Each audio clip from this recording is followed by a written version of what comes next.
சிவன் அவன் என் சிந்தையில் நின்ற அதனால் அவனருளாலே அவன்தாள் வணங்கி. இந்த பதிவில் திருராமேஸ்வரத்தின் ஸ்படிக லிங்கத்தின் சிறப்புகளை பற்றி பார்ப்போம். சிவ வழிபாட்டில் லிங்க வழிபாடுதான் முக்கியமானது.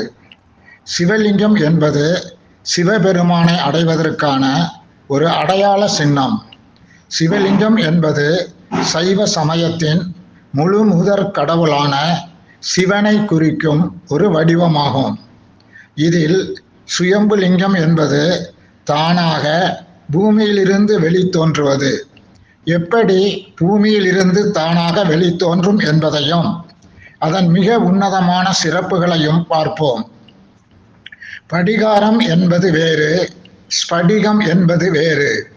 இயற்கையின் சீற்றத்தால் தோன்றும் புயல், வெள்ளம், நிலநடுக்கம் எனப்படும் பூமி அதிர்வின் காரணங்களால் பூமிக்கு அடியில் பல்லாயிரம் ஆண்டுகளாக புதையுண்ட நீர் குளிர்ச்சியின் காரணமாக பனிக்கட்டியாக மாறி மேலும் வெப்ப குறைவின் காரணமாக பாறைகளாக மாறும்.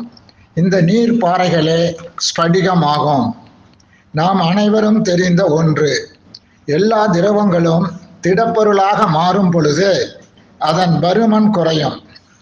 ஆனால் நீர் பனிக்கட்டியாக மாறும் பொழுது அதன் பருமன் அதிகரிக்கும்.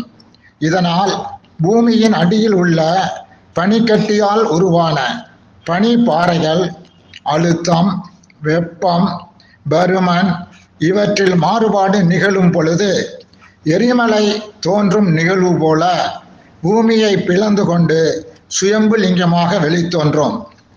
அப்படி தோன்றும் இடங்களில் மண், நீர், ஸ்படிக லிங்கம் மூன்றும் சிறப்புடையதாக இருக்கும். அதனால்தான் சில கோவில்கள் ஸ்தலம், தீர்த்தம், மூர்த்தி என்னும் 3 சிறப்புகளை கொண்டது என்பார்கள்.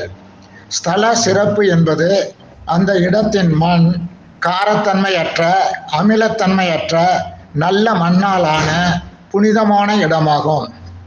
தீர்த்த சிறப்பு என்பது அந்த இடத்தில் உள்ள தீர்த்த குளத்தின் நீர் தூய்மையானதாக, pH மதிப்பு 7 கொண்டதாக இருக்கும்.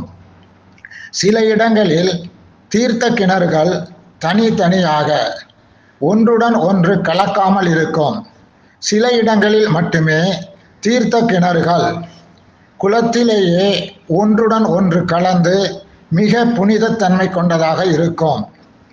திருராமேஸ்வரம்